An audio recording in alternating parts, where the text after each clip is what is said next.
Welcome to the Determined Mom Show, the only marketing podcast dedicated to guiding mom CEOs into tranquility, wealth, and multiplying those precious moments.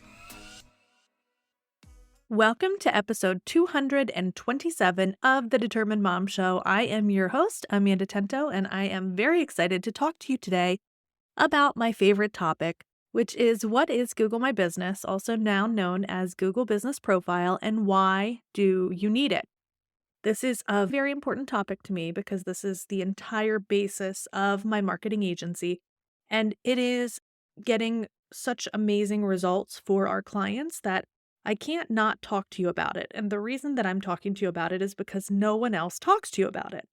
There are very few people, if you're not in tune with the SEO industry in general, that are talking about this. There are tons of SEOs that talk about it on a regular basis, but you have to be tuning into SEO blogs and newsletters and subscriptions and webinars and things like that. And if that's not your wheelhouse, if that's not what industry you're actually in, then you're not going to be hearing about it. So that's why I think it's very important to talk to you about it today.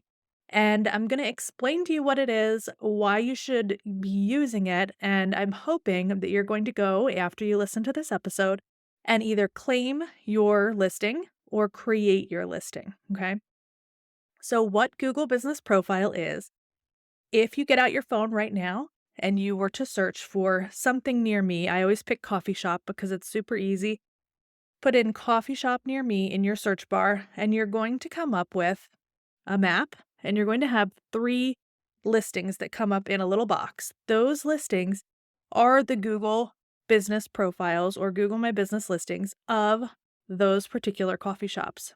They tell you where they are, how late they're open, what their hours are, sometimes the menu, if they have it set up correctly. They'll give you their website, a direct link to call, a direct link to click on it to find directions. So all of those things are in there, and they're very, very important and very easy. Now, each of those businesses should be managing those listings individually and updating them, keeping them full of all of the information that Google needs in order to know all of the right information to give to the consumer at any given time. That's the whole point of Google My Business or Google Business Profiles, is that Google wanted a way to give businesses the opportunity to update their information in real time, as opposed to Google having to manage all of those businesses themselves. That would be entirely impossible, and I think they finally realized that, and they allowed businesses to edit their own information. Now, why do you need it? Because people that are ready to buy are going to be searching on Google, right? They're not going to be searching on Facebook for a coffee shop. They're not going to be searching on Instagram for a coffee shop unless they've happened upon one that someone tagged someone in and all of those things. It just doesn't happen. Most businesses do not get business from social media. However, there are exceptions to that. I'm going to put that out there. But as a whole, if someone's ready to purchase something, if someone's looking for a major purchase like a plumber or electrician or an attorney, they're going to be going to Google and they're going to read reviews. So those are really important things to note. Even if someone goes into, let's say, a mom group on Facebook and asks for a recommendation for a particular type of business, and they get recommendations, I guarantee that they're also going to Google and search for those businesses, look at their listing, read the reviews, because they don't want to have a negative experience. So why should you be claiming it? Because you need to be on there. Your business, no matter what type of business it is, should really have a listing. Now you're going to be asking me, I don't have a store. I don't have a brick and mortar business that people can come and visit. I work out of my home. Can I have a listing? The answer is yes, you can, which is great. All you have to do is mark it as a service-based business that does not accept customer visits at your location. Super simple. I want to also warn you that you cannot use a UPS box. You cannot use a US Postal Service box. You can't use a mailboxes, etc. I don't even know if that store exists anymore. You can't use any of those type of boxes because they want to verify that you actually have an address, that you're a legitimate business and that you're not creating this profile to sell it or to spam or anything like that. So you do need to have a legitimate address, but it will be hidden from maps. So no one's going to be showing up at your house asking for a coaching session. Okay. So that's the good news. If you haven't claimed it yet, you literally just have to go. And if you're not sure if you've already claimed one 5 years ago, just literally go and Google the name of your business.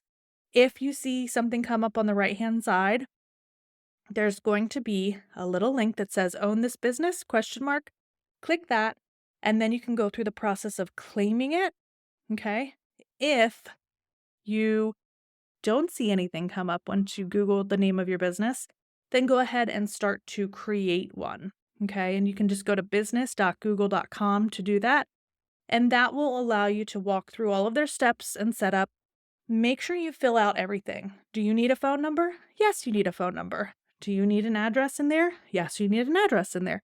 It doesn't have to be a public address because, again, if you market as a service-based business, then people will not see it. So keep that in mind as you're creating, but you need to fill out everything. Do you need hours? Yes, you need hours. Do you need attributes? Yes, mark everything that you can in there, okay? Mark it all. And another great way to actually get a lot of traction is to literally just post regularly. So on Google, you can post updates. You can do them daily, you can do them weekly, you can do them whatever. Google recommends 1 time per week. In TDM marketing, we actually post 3 times per week for all of our clients because that is the magic number that we found over the years to really get great traction going. And there is a difference, a marked difference in the progress that we see for businesses that we post 1 time a week for, which we only have one business that we do that. And we actually split 3 post plan between 2 of their businesses. So we'll post 1 week, 1 post 1 week, 2 posts the next week, and alternate between their 2 businesses.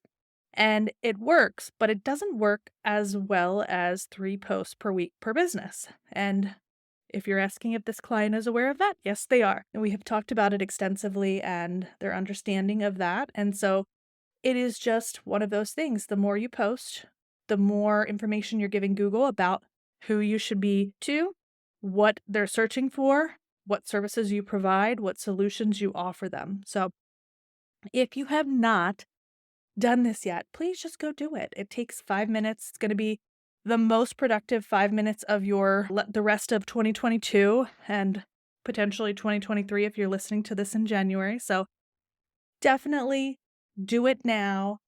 You don't need any excuses. There's nothing that should be holding you back from this, and it's super easy. So if you have any questions about Google Business Profile, visit our website, TDM-marketing, like the determined mom, TDM-marketing.com. And you can always shoot me an email at amanda@tdm-marketing.com.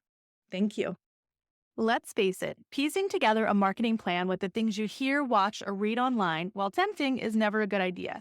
The truth is, people don't search on social media for your services, and even if they do, they will still be going to Google to check your ratings.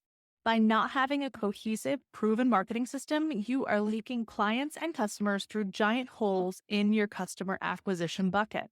So let's talk about what else isn't working. Posting tirelessly on social media, tracking followers as a business metric for success, paying for ineffective marketing, buying glossy ads in Coupon Magazine, spending time replying to comments, paying others to manage your social media with no actual sales coming in. So what is going to work? Having a proven marketing system in place will plug every hole in your bucket and allow you to begin to fill up with new customers and to also retain and nurture your current ones. Go to tdm-marketing/6-marketing-musts and download our free guide to 6 marketing musts guaranteed to get you more customers.